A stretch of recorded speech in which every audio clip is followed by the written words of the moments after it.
Hey guys, welcome back. Okay, so you guys have been working on figuring out the meaning of unfamiliar words. You've been doing some simple worksheets. Today, we're going to move back into our reading book. Now, everyone should have their computers, everyone should have their books, they should have their materials, so we should be ready to rock and roll. So, everyone will need their government book. You got this before Christmas. You should have it at home in your binder. If you don't have it, that's okay. I'm going to put the story on the computer. But if you do have it, then I want you to pause the video right now, get this book out, and then when you're ready, you go ahead and press play. Okay?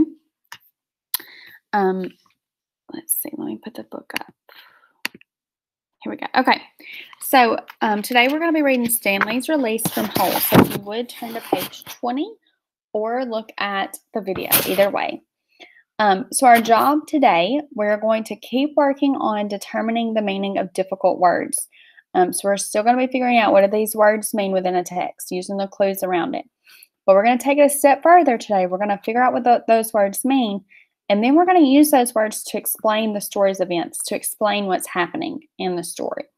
Okay? So today we're reading Stanley's Release from Holes. Remember when we talk about a story where it says from, that means it's an excerpt. This is just a part of the story. It's like the middle of the story. Some things have already happened in the beginning, and some things are going to happen at the end. The part that we're reading is just the middle.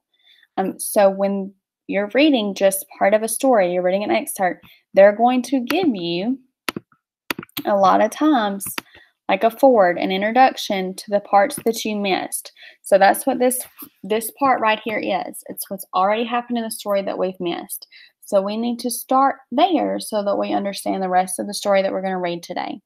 Before we do that, I want to talk real quick about who our characters are, so that we really can understand the story as we read it. So I've got your characters here. If everybody will look at the computer, this is not in your book. So please look at the computer. And then we'll get back to your book in just a minute. So your characters, the first one is Stanley. Stanley is a younger boy in the detention center. So the detention center is kind of like a camp that these boys are going to because they're in trouble for something. So it's not a fun camp. This is a camp where they're going to work. They're going to do some really hard work that lasts all day because they've done something and they're in trouble. The next person is the warden. The warden is a woman in this book. She's a woman and she's in charge of these boys at the camp. But she's very, very mean to them. The next person is Mr. Sir. Mr. Sir is a counselor. A counselor is usually someone that helps you, someone that talks to you, someone that offers you support, tries to, a lot of times for like a detention center, it's someone that's going to help you make a plan so that when you get out of the camp and you go back to the real world, you'll do better. You'll make better choices. That's what Mr. Sir should be doing. It's helping these boys make plans for how they're going to have a better life later. But even though that's his job and that's what he should be doing, that's not exactly what he does. He puts on a nice face like that's what he's doing, but he's actually pretty mean to these boys too. And then there's Mr. Pendinsky. He's the man that's in charge of Stanley's tent. So since this is a camp, they have tents outside instead of like rooms or something like that. And he's in charge of Stanley's tent, but he's also pretty mean to these boys. And then there's Zero, who is Stanley's friend. He's another boy at the detention center. There's the Texas Attorney General. An Attorney General is someone that works for the government. So remember, our book is talking about the government. This is a fictional story, but there are still parts, government parts within it. So Attorney General is someone that works for the government. And so he's an attorney he's there to help get Stanley out of the detention center. Miss Marengo is Stanley's lawyer, and she's there to help get him out of the detention center too. She's someone that he has maybe paid or the state has paid for, and her job is to get him out. So we are going to, now that we know our characters, we're going to read the introduction here, and then we will move on to the story. I'm going to have the computer read this to you for those that need it. If you do not need it to be read to you, then you can pause the video and read it to yourself. Either way. Okay, but you need to read the whole story. All right, so if you'll follow along, here we go. Holes is extended read 2. Mm. Holes is No, what it's doing a it. Newbery Medal winning novel Here we go. about an adolescent boy, Stanley Yelnats. He is punished for a crime he didn't commit and unjustly sent to a harsh juvenile detention center at Camp Green Lake, a dry, flat wasteland in Texas, where he and other boys are forced to ceaselessly dig 5-foot holes in the desert. The warden claims this strange and absurd punishment is meant to build the boy's character. Okay, so it says that the warden is saying that the punishment is meant to build their character. That means the warden says she's trying to like teach them a lesson. She's going to have them dig these 5-foot holes over and over to teach them a lesson so that they won't make these bad choices again. But in reality, there's another reason she's doing it. So let's keep listening to see. But in reality, the warden is using the boys as unpaid labor. She is forcing them to dig for something valuable that she wants to get her hands on. A treasure that was buried over 100 years ago by a bandit. Okay, so she says she's trying to teach them a lesson, but instead she wants something valuable. There's a treasure that's out there in the desert. It's valuable. That means it's worth some money. And she wants that treasure. So she is having them dig for the treasure. And so she's not really trying to teach them a lesson or do what's best for them. Instead, she's doing what's best for her. In this excerpt, Stanley's lawyer, Ms. Marengo, arrives at the camp with the Texas Attorney General because she has finally managed to secure Stanley's release.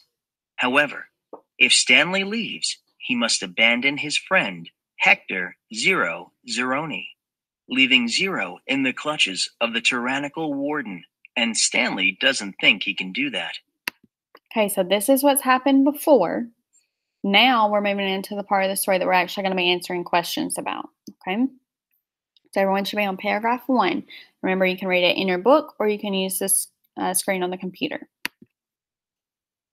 1. They slowly walked back to camp. The tall man was the Texas Attorney General, the chief law enforcement officer for the state. Stanley's lawyer was named Ms. Marengo. 2. Stanley held the suitcase. He was so tired he couldn't think straight. He felt as if he was walking in a dream, not quite able to comprehend what was going on around him. 3. They stopped in front of the camp office. Mr. Sir went inside to get Stanley's belongings. The Attorney General told Mr. Pendanski to get the boys something to drink and eat. 4. The warden seemed as dazed as Stanley. You can't even read, she said to Zero. 5. Zero said nothing. 6. Ms. Marengo put a hand on Stanley's shoulder and told him to hang in there. He would be seeing his parents soon. 7. She was shorter than Stanley, but somehow gave the appearance of being tall. 8. Mr. Pendanski returned with 2 cartons of orange juice and 2 bagels. Stanley drank the juice, but didn't feel like eating anything. 9. Wait, the warden exclaimed. I didn't say they stole the suitcase. It's his suitcase, obviously. But he put my things from my cabin inside it. 10. That isn't what you said earlier, said Ms. Marengo. Okay, so Miss Marengo is the lawyer who is there to get Stanley out. And the Texas Attorney General is a man that has come with her in order to get Stanley out. The warden is trying to say that Stanley has stolen some things. See, she says down here, I didn't say he stole the suitcase. So she's saying suitcase is his, but in his suitcase, he put things from her cabin. So she's saying if you'll look in his suitcase, there are things he's stolen from the cabin or from his tent that are mine. So she's trying to get him in trouble. The reason that she would be trying to get him in trouble would be think about what she wants, what she's having them dig for. And we'll see what happens. Why would she want him to be in trouble? She's trying to get him to stay there. Think about why. All right, let's keep on going. Turn the page to page 22. Here we go. 11. What's in the suitcase? The warden asked Stanley. Tell us what's in it. Then we'll open it and see. 12. Stanley didn't know what to do. 13. Stanley, as your lawyer, I advise you not to open your suitcase, said Ms. Marengo. 14. He has to open it, said the warden. I have the right to check the personal property of any of the detainees. How do I know there aren't drugs or weapons in there? He stole a car, too. I've got witnesses. She was nearly hysterical. 15. He is no longer under your jurisdiction, said Stanley's lawyer. 16. He has not been officially released, said the warden. Open the suitcase, Stanley. Okay, so when we look here and she's saying, in his suitcase, he's got things from my cabin. He's done this before. She says he's stolen a car before. I've got witnesses. So she's trying to get him in trouble because remember, she's digging for a treasure. She's wanting to keep him there because if he leaves, then she's losing the person that's doing all the work for her. So she's trying to get him in trouble so that he can't leave. He's got to stay there and do the work for her.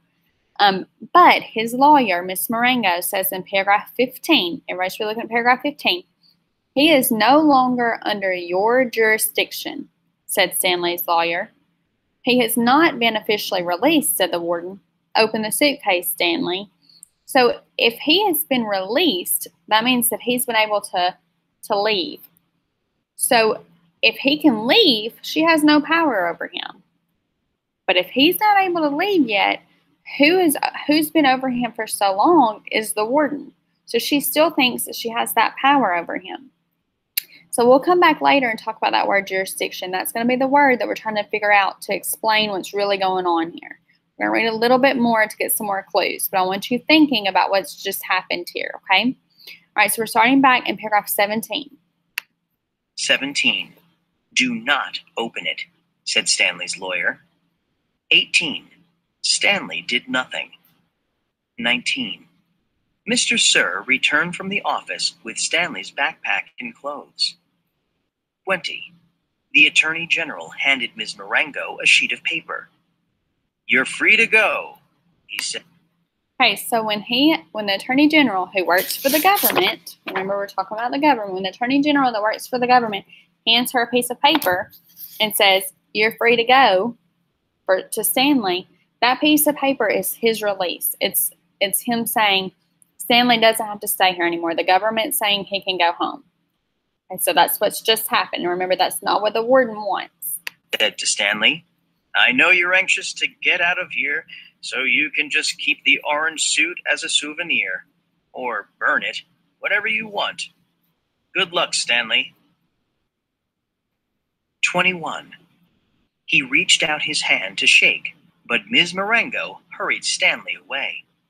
Come on, Stanley, she said. We have a lot to talk about. 22. Stanley stopped and turned to look at Zero. He couldn't just leave him here. Okay, so think about Stanley is excited to leave. He's excited to not have to be with the warden anymore. He doesn't have to dig the holes anymore. But remember, he still has friends there. And when you know that somewhere, like he knows this camp is a bad place, this is a place where the boys are having to do a lot of hard work and a lot of punishment. Think about it. Would you want your friends to be there? He's excited to leave, but he knows that his friend isn't getting to leave yet. So Zero is who he's turned and looked at him, and he's kind of sad about leaving him there. Let's look at paragraph 23 and see how Zero feels. 23. Zero gave him thumbs up. 24. I can't leave Hector, Stanley said. Remember, Hector is Zero's real name. So a lot of times we give people nicknames. Zero is his nickname, and Hector is his real name. So Hector and Zero are the same person. They're Stanley's friend. 25. I suggest we go, said his lawyer with a sense of urgency in her voice. 26. I'll be okay, said Zero. His eyes shifted toward Mr. Pendanski on one side of him, then to the warden and Mr. Sir on the other. 27. There's nothing I can do for your friend, said Ms. Marengo. You are released pursuant to an order from the judge. 28. They'll kill him, said Stanley. So the attorney general and the lawyer are there only for Stanley. A lawyer, when you hire a lawyer, they don't work for everybody that's in that camp, or like a lot of people that when you go to jail, you might hire a lawyer. They don't work for everybody in the jail. They only work for that one person. So that lawyer is there to get only Stanley, and she doesn't have any rights or any power to get Zero out yet. 29. Your friend is not in danger, said the Attorney General. There's going to be an investigation into everything that's happened here. For the present, I am taking charge of the camp. 30. Come on, Stanley, said his lawyer. Your parents are waiting. 31. Stanley stayed where he was. 32. His lawyer sighed. May I have a look at Hector's file? She asked. 33. Certainly, said the Attorney General. Ms. Walker, go get Hector's file. Okay, so now the Attorney General, the Attorney General and the lawyer, they came for Stanley. But now they're looking into Hector's file. They're trying to see what's Hector's in there for. Is there anything they can do to get him out? Because Stanley has stood up for him. I mean, that's a good friend. All right, last page, we're on paragraph 34. 34. She looked at him blankly. 35. Well? 36. The warden turned to Mr. Pendanski. Bring me Hector Zeroni's file. 37. He stared at her. 38. Get it, she ordered. 39. Mr. Pendanski went into the office. He returned a few minutes later and announced the file was apparently misplaced. 40. Right, so the file that they're supposed to have on Hector, it's like a little folder with all the papers about him and what he's done and how long he's supposed to be there. They should have one of those for every person at that camp. But remember, she's not really running the camp for the purpose that the state wants. The state wants it to be a place where these boys are going to build character, to make better life choices, to get some counseling, to have a plan for when they get out. That's not what she's doing. She's just got them there working to try to find this treasure. So she doesn't have the file that she's supposed to have because that's not really what she's there for. So let's look at paragraph 40 and see how that makes remember the Attorney General is the person that works for the government. So let's see how that makes him feel when they can't find the file. The Attorney General was outraged. What kind of camp are you running here, Ms. Walker? Okay, so we're going to stop right there and we're going to go to our questions for the day. Remember, we're working on figuring out unfamiliar words, what they mean, in order to explain what's happening in the story. Okay? So if you look at the computer now, leave your book out because you will need it later. So you'll need your book and you will also need your packet, or you can pull the document up on Google Classroom. So you'll need this packet. It started with Monday, A Beast in the Woods.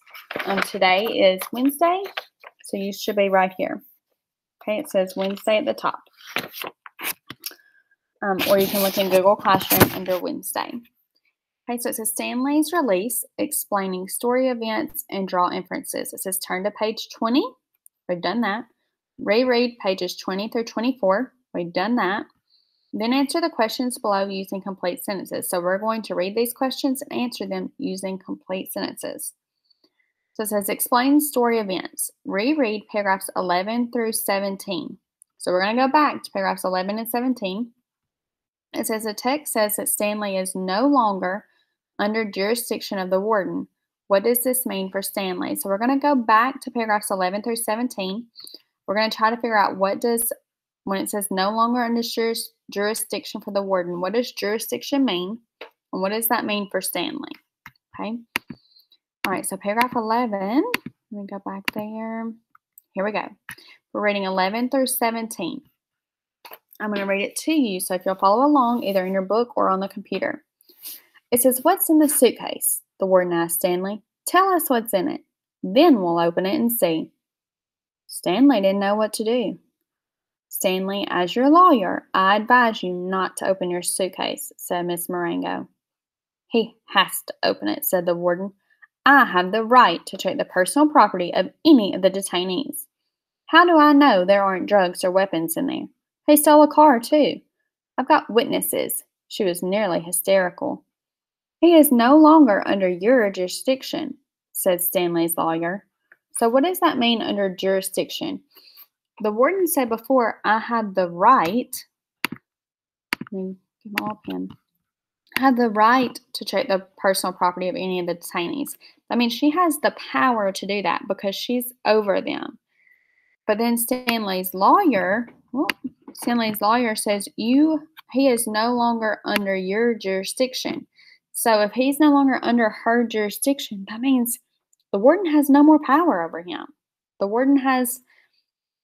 There's nothing that the warden can do for him. The one that's over him now is Stanley's lawyer. So let's keep reading so we can answer this question. It said through 17, so we're going to read 16 and 17. It says, "He has not been officially released," said the warden. "Open the suitcase, Stanley." "Do not open it," said Stanley's lawyer. Okay, so go back to your question. It says, Stanley is no longer under jurisdiction of the warden. What does this mean for Stanley? So jurisdiction means that the warden has power over him, right? And the text says that she no longer has jurisdiction, or she no longer has power over Stanley. What does that mean for him?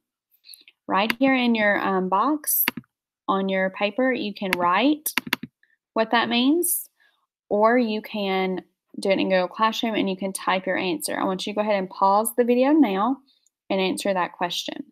I'm going to give you some time and then we will check our answer, okay?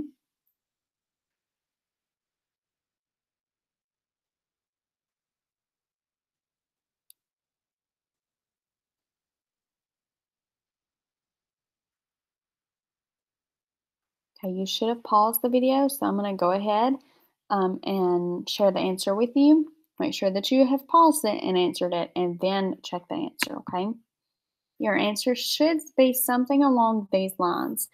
The Attorney General, which is the person that works for the state, has been given access to Stanley's release. So the Attorney General and the lawyer are there to release Stanley, to take him away from the camp, to let him go. Therefore, the warden no longer has power over Stanley. So if the lawyer and the Attorney General are there to get him, then the warden no longer has power. So she can't make him open the suitcase because she has no power over him. Stanley is no longer being under the warden's jurisdiction. So if she's no longer under his jurisdiction, remember the question said, what does that mean for him? That means she can no longer force him to do anything. Stanley does not have to open his suitcase because she has no power over him. She can't make him do that. Okay, so we figured out the word jurisdiction, and that helped us figure out what does that mean for Stanley. All right, so we're going to move on to question number 2. Remember, it's in your packet. You're looking at question number 2, or you can look on your Google Classroom assignment. So the second question says, read paragraphs 31 to 40 of Stanley's release. So we're going to go back to paragraph 31. It says the Attorney General, remember that's the person that works for the state, for the government, is described as being outraged. They say that he's outraged. What might it mean for 0 if the Attorney General is outraged? So we have to figure out first, what does outraged mean? When they say he's outraged, what does that mean? And then what does that mean for 0? Remember, they're talking about finding 0's file. The warden couldn't find it, and the Attorney General is outraged by that. What does that mean for 0? We'll figure out what that word means, then we will come back and answer that question. So if everybody will go to paragraph 31, and I will read it to you, and then we'll talk about that word outraged. Okay, 31, it says, Stanley stayed where he was. His lawyer sighed. May I have a look at Hector's file? She asked. Certainly, said the Attorney General. Miss Walker, go get Hector's file. She looked at him blankly. Well, the warden turned to Mr. Pendinsky. Bring me Hector Zeroni's file. He stared at her. Get it, she ordered. Mr. Pendinsky went into the office. He returned a few minutes later and announced the file was apparently misplaced. The Attorney General was outraged. What kind of camp are you running here, Miss Walker? So when it says he's outraged, remember he's told her to get a file.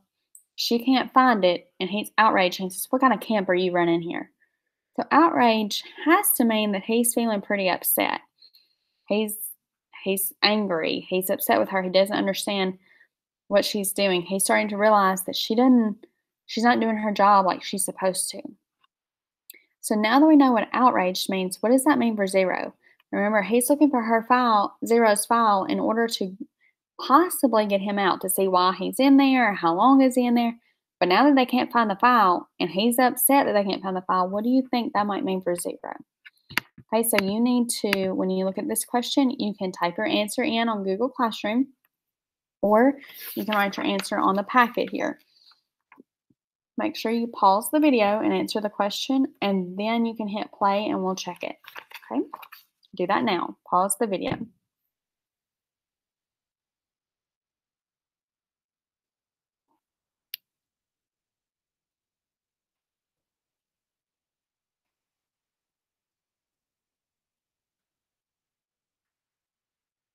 Okay, you should have paused the video to answer your question. Now we're going to check it. If you did not pause it, you need to do that now and answer your question before you look at the answer. Okay, so it said the Attorney General is outraged. So what does that mean for Zero? If he's outraged, what does that mean? Okay, it's the fact that the Attorney General is outraged shows that he's upset. So remember, we talked about being outraged means you're upset. And he's upset about the way that the camp's being run. She's supposed to have a file. The warden can't find the file. And because the warden's not doing what she's supposed to, she could get in trouble. So the Attorney General could get the warden in trouble because she's not doing what she's supposed to at the camp. So now what does that mean for Zero? This could mean that the warden will blame Zero. So the warden's going to be upset with Zero because of the file, or maybe the way he reacted to Stanley. So she's going to blame Zero for getting her in trouble, and she might treat him even worse after the Attorney General is gone. Or you might have an answer that says the Attorney General is so upset with the way that she's running things that he lets Zero go too. That maybe he calls the judges or he calls another lawyer or whatever, and somehow he gets Zero out, and maybe even the other boys, because the camp's not being run the right way. There are kind of two ways that could go. Either the Attorney General could cause trouble for the warden, and she could be upset with Zero for it and punish Zero more, or the Attorney General could be so upset and say, you know what, you're not running this camp right. We're going to move these boys to another camp, or we're going to let some of them go. It could have kind of gone either way. You would have to read the rest of the story. Remember, this is an excerpt. The rest of the story to see how that played out. Okay? All right, if you guys need any help, tomorrow we're going to keep reading this story. We're going to read it for the second time, but we're going to work on a different skill. So I'll see you then. Okay, bye guys. If you need help, make sure you send me a comment. Your parents can send me a remind, or we can do a Google Meet. Okay, I hope you guys have a great night. I'll see you later.